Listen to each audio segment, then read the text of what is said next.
어떤 일을 취미로 하는 사람을 평범한 일반 사람이라고 부르죠. 그리고 취미로 하는 사람보다 좀 더 뛰어난 능력을 가진 사람을 아마추어라고 이야기를 합니다. 아마추어보다 훨씬 더 뛰어난 능력을 가진 사람이 프로죠.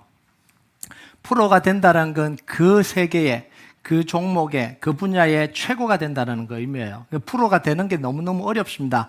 소수의 사람들이 뭔가를 시작해서 프로까지 가게 돼요. 자, 그런데 프로라고 다 같은 프로가 아닙니다. 프로들 중에 타의 추종을 불허하는 능력을 가진 사람들이 있어요. 이 사람들이 슈퍼스타가 됩니다. 프로 중에도 슈퍼스타가 돼요. 그러니까 이들이 가는 곳마다 이슈를 만들어내요. 사람들이 몰려들기 시작합니다. 이 사람들이 등장 하나로 사람들이 다 몰려들고 이슈가 되잖아요. 이게 슈퍼스타예요. 자, 마가는 자기의 복음서를 시작하면서 예수님이 누구인지 아예 선포를 해놓고 시작을 했습니다. 마가복음 1장 1절을 같이 읽겠습니다. 시작. 하나님의 아들 예수 그리스도의 복음의 시작이라. 자, 예수님이 누구라고요? 하나님의 아들이라고 선포를 하고 시작하신 거예요. 그 하나님의 아들이신 예수님이 그리스도의 사역을 이루기 위해서 인간의 몸을 입고 이 땅에 오신 겁니다. 이게 성육신이죠. 자, 예수님이 오시기 전에 수많은 지도자들이 있었습니다. 위대한 제사장, 위대한 선지자, 위대한 왕들이 있었죠. 탁월한 사람들도 많았습니다. 그런데 예수님은 이 땅에 있었던, 이 땅에 존재했던 어떤 왕들보다, 선지자들보다, 제사장들보다 비교가 되지 않을 만큼 탁월하고 뛰어나신 분이라는 거예요. 그래서 예수님이 제사장으로, 왕으로, 선지자 역할을 할 때에 사람들이 뭐냐면 다 놀란 거예요. 한 번도 이런 분을 본 적이 없다라는 거예요. 그래서 서기관 같지 않고 뭐예요? 권위 있는 자처럼 말한다. 서기관들 같지 않다. 놀랍다. 새로운 가르침이다. 다 놀라서 막 이거는 새 시대가 열렸다. 뭐 이런 표현들을 쓰잖아요. 그래서 예수님이 가시는 곳마다 뭘 만들어내요? 이슈를 만들어내는 거예요. 예수님이 가시는 곳마다 사람들이 몰려드는 거예요. 자, 예수님이 육신의 몸을 입고 인간의 몸을 입고 이 땅에 오신 건 뭐냐면 하나님의 나라가 이 땅에 침투한 거예요. 하나님이잖아요. 하나님의 아들이 이 땅에 들어온 건 뭐냐면 하나님의 나라가 이 땅으로 침투한 거예요. 3차원의 세계 안에 4차원의 능력이 들어온 거예요. 그럼 3차원은 뭐냐면 넓이, 길이, 높이 이 세 공간 안에 갇혀있는 세계가 3차원입니다. 그래서 눈에 보이는 게 전부예요. 만져지는 게 전부입니다. 오감으로 느껴지는 게 전부입니다. 그것 외에는 없어요. 그래서 가능한 것과 불가능한 게 정확하게 구분되는 세계가 뭐냐면 3차원의 세계입니다. 그건 안 된다는 거예요. 그건 불가능하다는 거예요. 안 되는 건 안 되는 거예요. 이게 3차원의 세계입니다. 자, 그런데 4차원은 여기에 시간이 더해지면 4차원이 되는 거예요. 그러니까 시간과 공간을 뛰어넘어 버리는 거예요. 이건 뭐냐면 하나님의 세계예요. 하나님에 속한 영역입니다. 이게 4차원이에요. 그래서 4차원은 3차원의 모든 그 한계를 다 뛰어넘어요. 그래서 3차원 안에 살고 있는 사람들이 불가능하다고 생각했던 일들이 4차원의 능력을 가지신 예수님을 통해서 뭐가 된 거예요? 기적적으로 일어나 버린 거예요. 그때 우리의 고정관념이 다 무너지는 거예요. 사람들의 고정관념이 다 무너져 내리는 거예요. 그래서 우리는 믿음을 통해서 그 4차원의 하나님의 세계를 조금 맛보게 되는 거예요. 다 맛보는 것도 아니고 믿음을 통해서 하나님의 세계를 조금 맛봐요. 기도를 통해서 하나님의 세계를 조금 맛보는 거예요. 말씀을 통해서 하나님의 세계를 조금 맛보는 거예요. 그래서 이게 하나님 우리에게 허락하신 축복이죠. 그게 믿음이고 그게 기도고 그게 말씀이에요. 그래서 그게 얼마나 중요하냐라는 거예요. 그걸 의무적으로 하고 있으니 얼마나 답답하냐는 거예요. 이건 의무적으로 해야 될 게 아니라 하나님이 우리에게 허락하신 축복인데 그 축복을 다 의무와 윤리로 만들어버렸다고요. 자, 하나님의 아들이신 예수님이 가시는 곳마다 하나님의 나라가 임하기 시작하고 하나님의 통치가 이루어지는 거예요. 움직일 때마다 그러니까 기적과 놀라운 일이 일어난 거죠. 자, 이건 세상에 있는 어떤 위대한 사람을 통해서도 한 번도 경험해보지 못한 일들이에요. 그게 뭐냐면 귀신을 쫓아내는 일이었잖아요. 주술 행위를 하지 않고 그냥 귀신에게 명했는데 귀신이 나가버리는 이런 역사가 일어난 거죠. 베드로의 장모의 열병과 각종 병자들을 고친 사건이 바로 그 사건이고요. 나병 환자를 고친 게 그 하나님의 능력으로 고쳐진 거예요. 자, 이런 하나님의 신비한 능력, 하나님의 능력을 본 사람들이 소문을 내서 예수님이 가시는 곳마다 사람들이 구름대처럼 몰려들었습니다. 자, 이건 어떤 효과를 가져왔냐면 예수님이 자기 동네인데도, 자기 집인데도 불구하고 마음대로 드나들지를 못하는 거예요. 왜냐하면 사람들 때문에. 예수님이 왔다 그러면 사람들이 다 몰려오니까 자기 집에도, 그 자기 동네에도 마음대로 들어갈 수가 없는 거예요. 마가복음 1장 45절 한번 볼까요? 띄워줄래요? 네, 같이 읽겠습니다. 시작. 그러나 그 사람이 나가서 이 일을 많이 전파하여 널리 퍼지게 하니 그러므로 예수께서 다시는 드러나게 동네에 들어가지 못하시고 오직 바깥 한적한 곳에 계셨으나 사방에서 사람들이 그에게로 나오더라. 동네도 못 들어가고 들어가도 몰래 들어가고 그랬는데 바깥에 계시는데 그것까지 알고 사람들이 다 쫓아와서 몰려왔다라는 거예요. 자, 예수님이 오랫동안 자기 동네에 들어가지 못하시다가 오랜만에 들어오셨습니다. 그게 1절과 2절이에요. 1절과 2절 같이 읽겠습니다. 시작. 수일 후에 예수께서 다시 가브나움에 들어가시니 집에 계시다는 소문이 들린지라 많은 사람이 모여서 문 앞까지도 들었을 자리가 없게 되었는데 예수께서 그들에게 도를 말씀하시더니, 자, 예수님이 동네에 들어가셨다는 소문이 삽시간에 온 동네에 퍼진 거예요.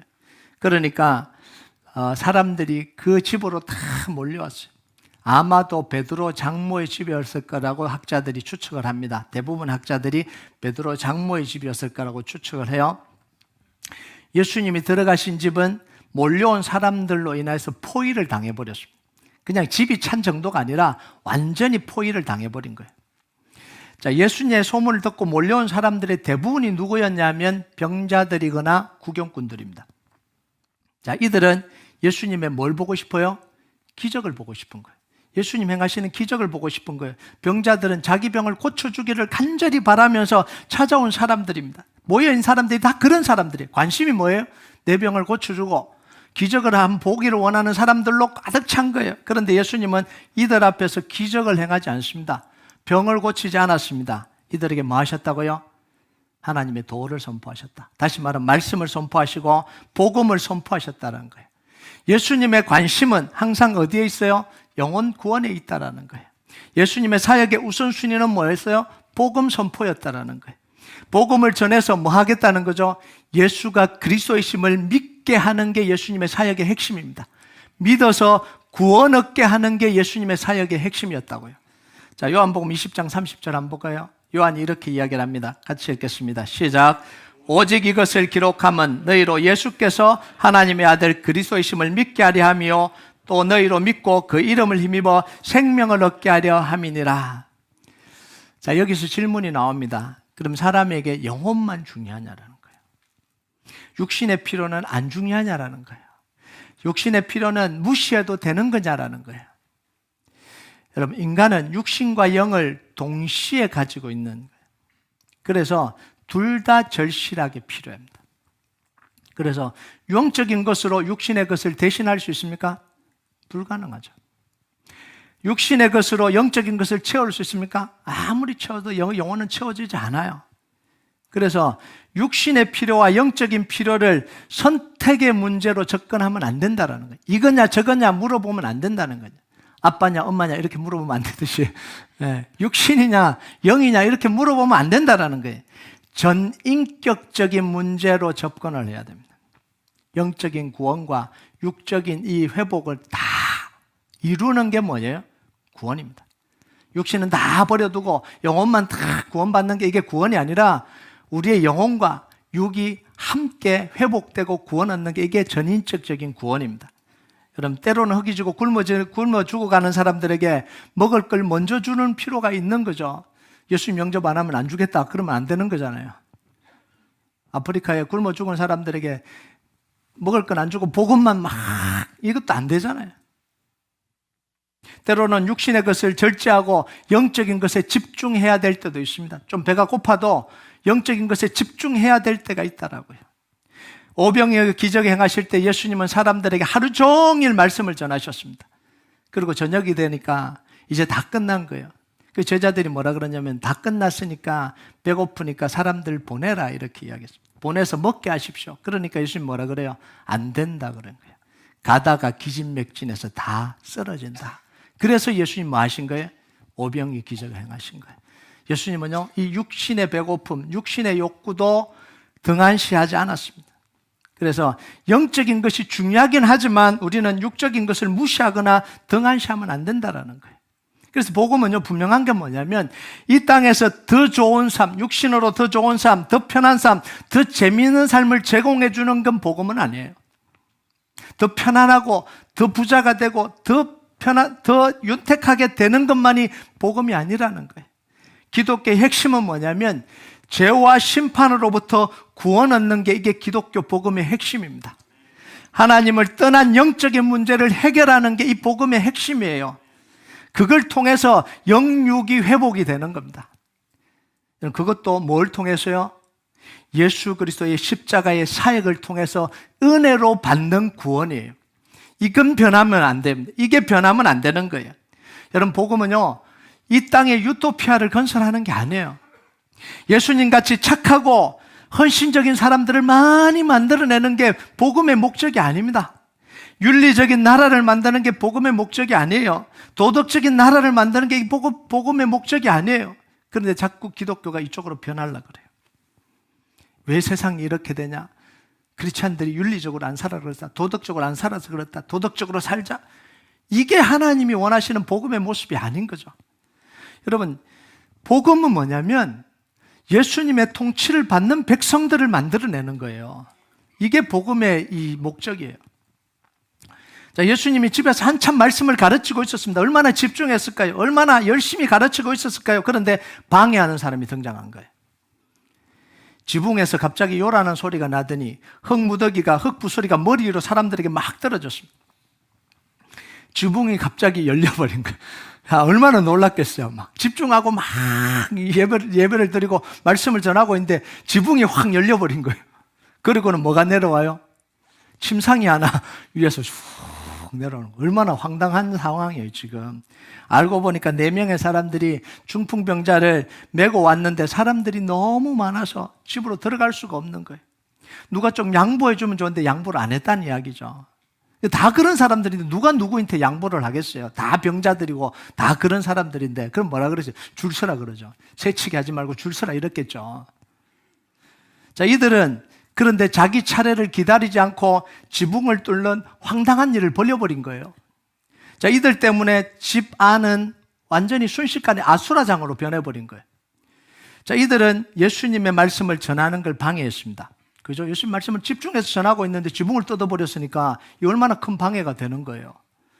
멀쩡한 집을 망가뜨려 버렸어요. 집주인의 권리를 침해한 거죠. 누가 이렇게 허락도 안 받고 그렇게 뜯어버릴 수 있어요? 그건 말이 안 되는 무례한 거잖아요. 이들 행동은 모든 사람들을 불편하게 하고 화나게 만드는 행동이잖아요. 자, 모든 사람들이 예수님이 그들에게 한마디 해주기를 바라고 있지 않았겠어요? 모든 시선이 예수님께 쏠렸습니다. 그때 예수님의 한마디가 이 모든 상황을 종결시켜 버렸어요. 자, 5절을 한번 볼까요? 5절 같이 읽겠습니다. 시작.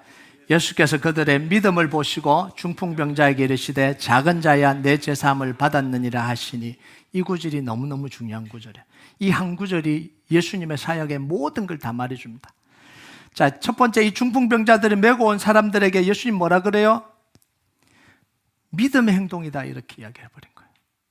사람들이 그렇게 안 봤잖아요. 처음부터 믿음이 좋구나 이렇게 봤어요.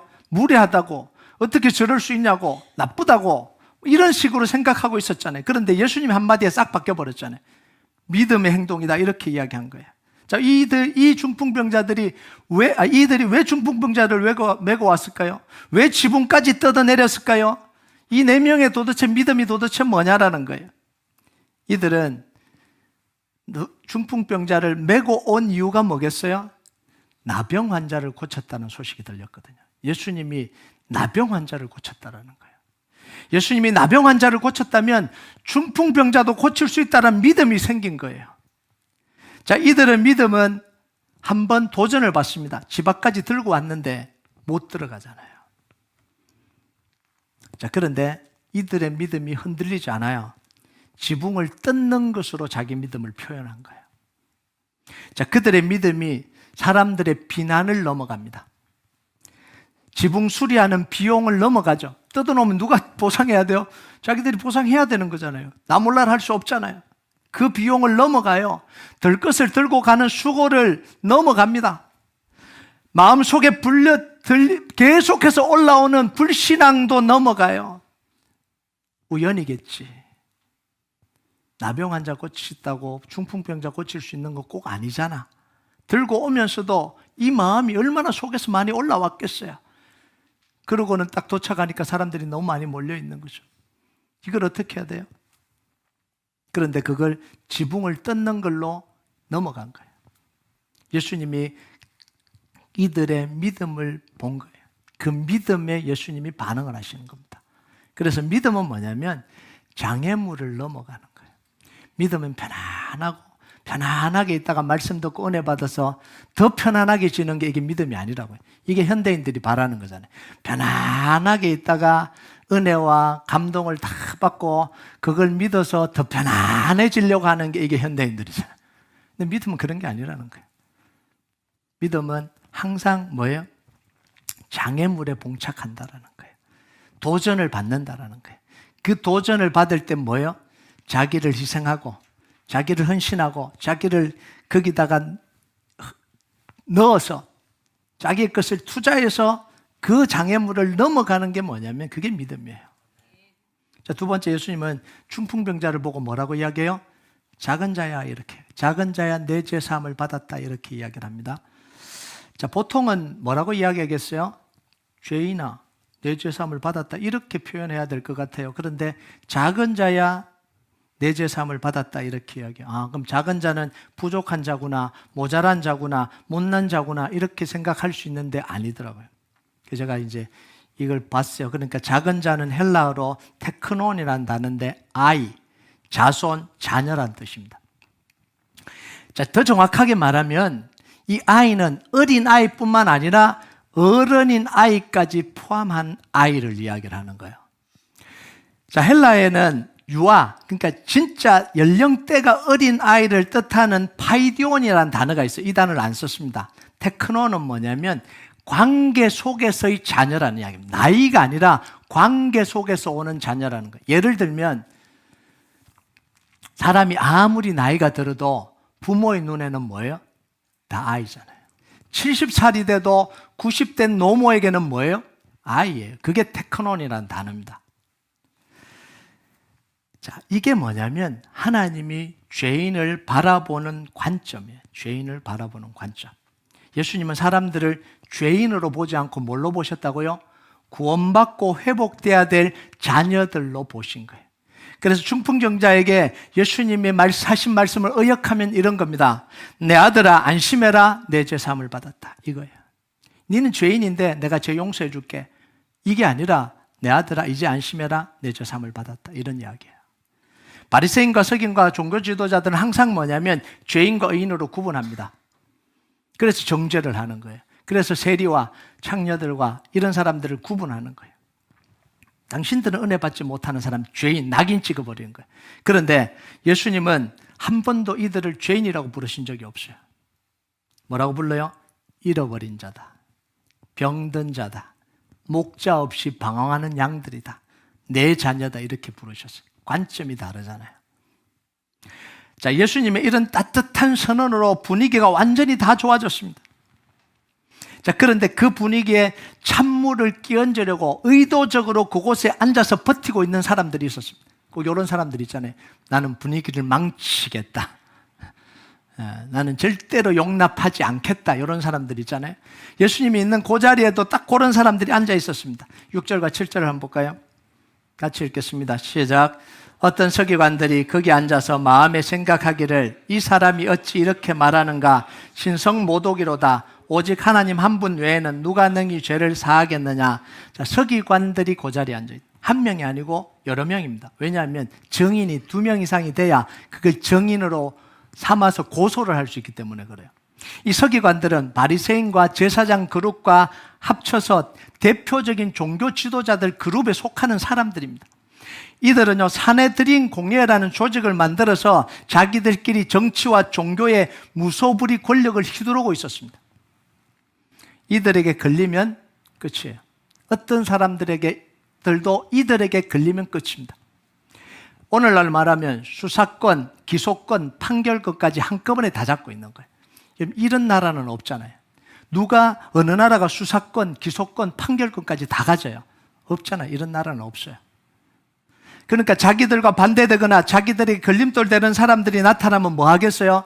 감찰하고 기소하고 판결해서 싹 제거해버리는 거예요. 이게 쉬운 일이었습니다. 이들에게 자기들이 마음만 먹으면 쉬운 일이었어요.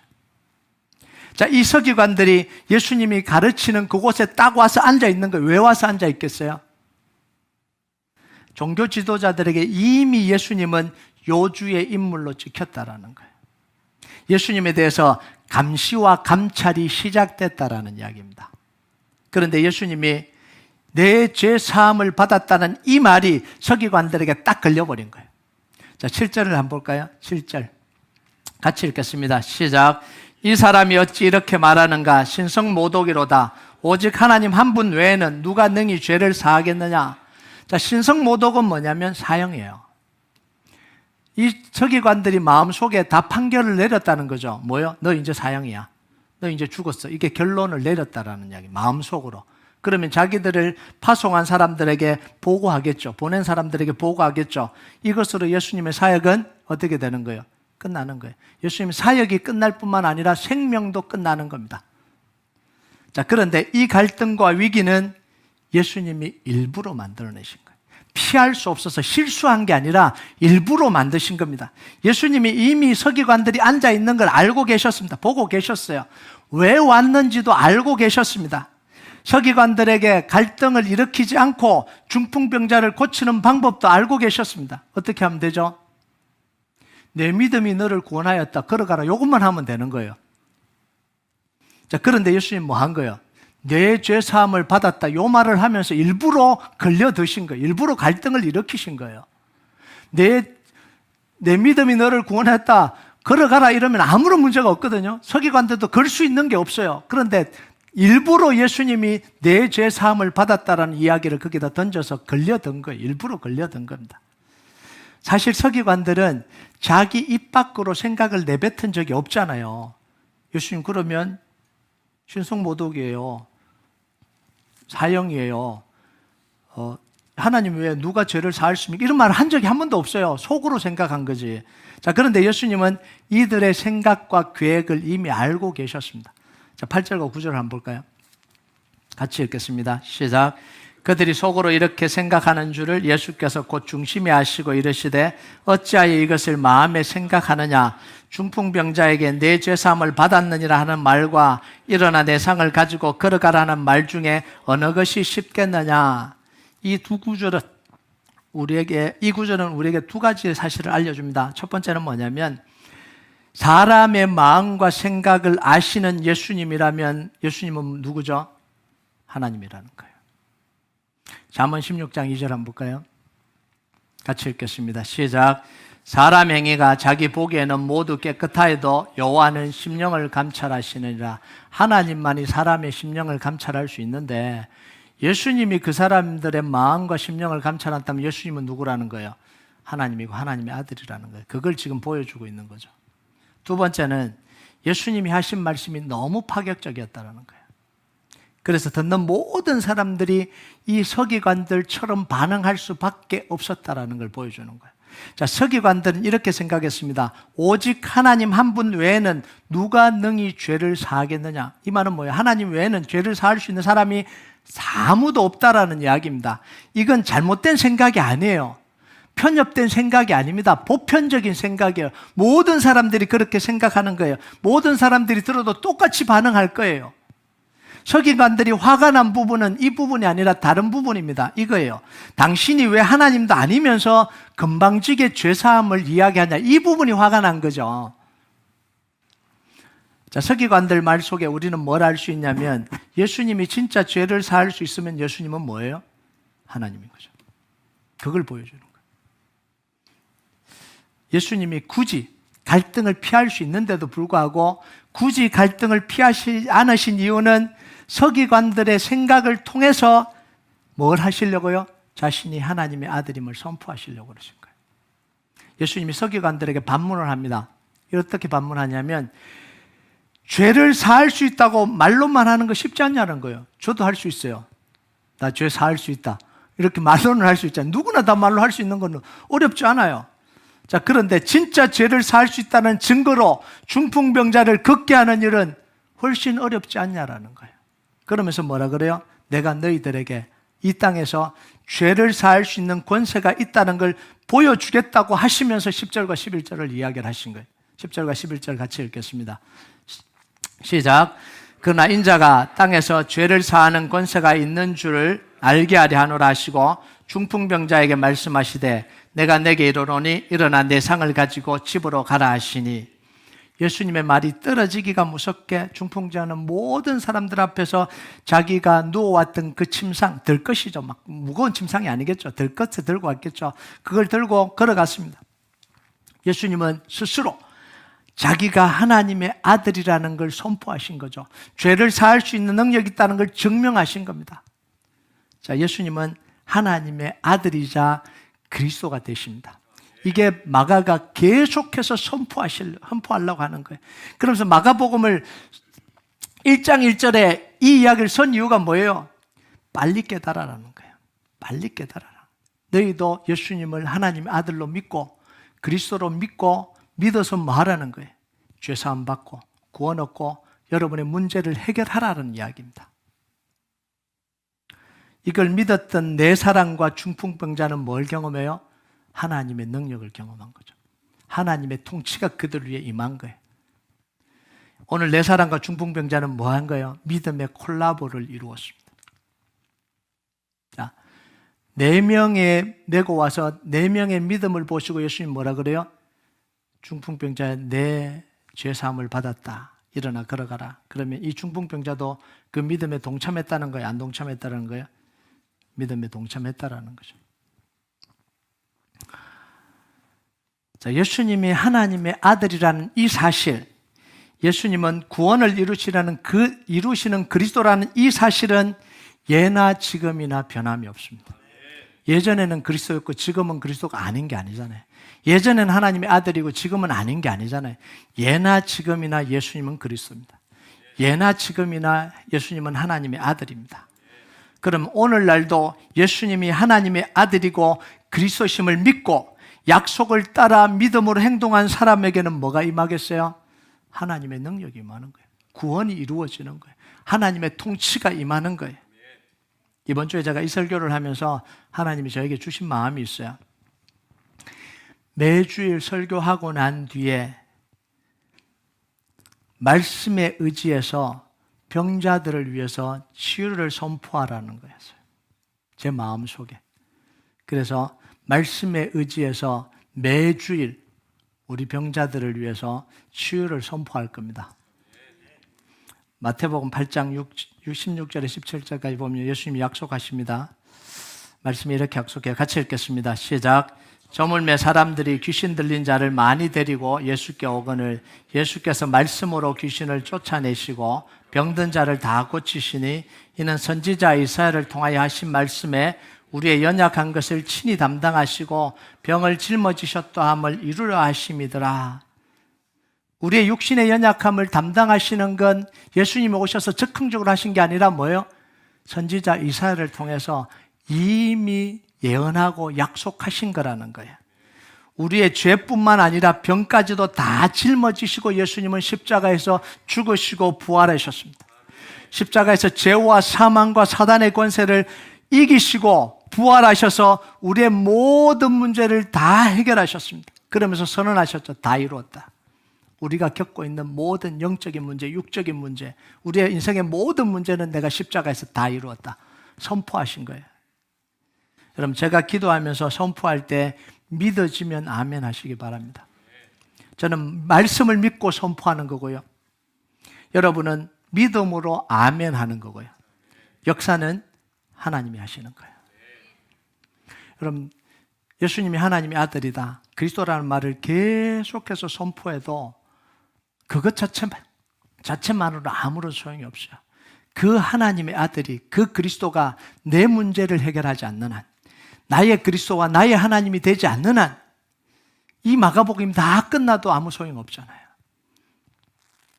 우리 교회가 이 마가복음 설교가 진행되는 동안 우리 교회가 말씀을 믿음으로 말미암아 하나님, 우리에게 임하신 하나님의 권세, 하나님의 나라의 능력을 체험하시길 주님의 이름으로 축복합니다.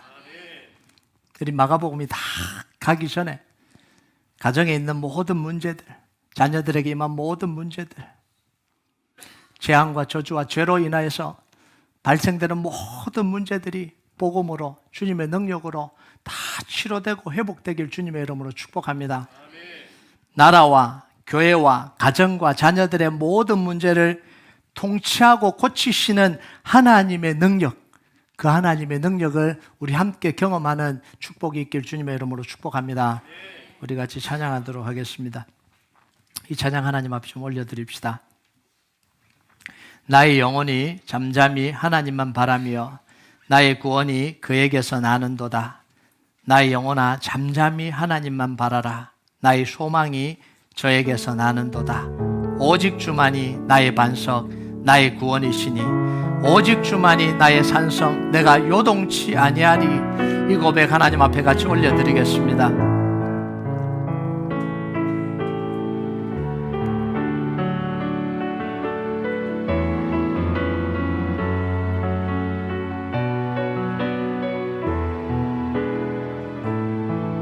나의 영혼이 잠잠히, 나의 영혼이 잠잠히 하나님만 바라며 나의 구원이 그에게서 나는도다. 나의 구원이 그에게서 나는도다. 나의 영혼아 잠잠히 하나님만 바라라. 나의 영혼아 잠잠히 하나님만 바라라. 나의 소망이 저에게서 나는도다. 나의 소망이 저에게서 나는도다. 오직 주만이 나의 반석, 오직 주만이 나의 반석, 나의 구원이시니 오직 주만이 나의 산소, 내가 요동치 아니하리. 주만이 나의 산소, 나의 구원이시니 오직 주만이 나의 산소, 내가 요동치 아니하리. 나의 영혼이 간절히 여호와를 갈망합니다. 나의 영혼이 간절히 여호와를 갈망하며 나의 입술이 여호와를 찬양합니다. 나의 입술이 여호와를 찬양합니다.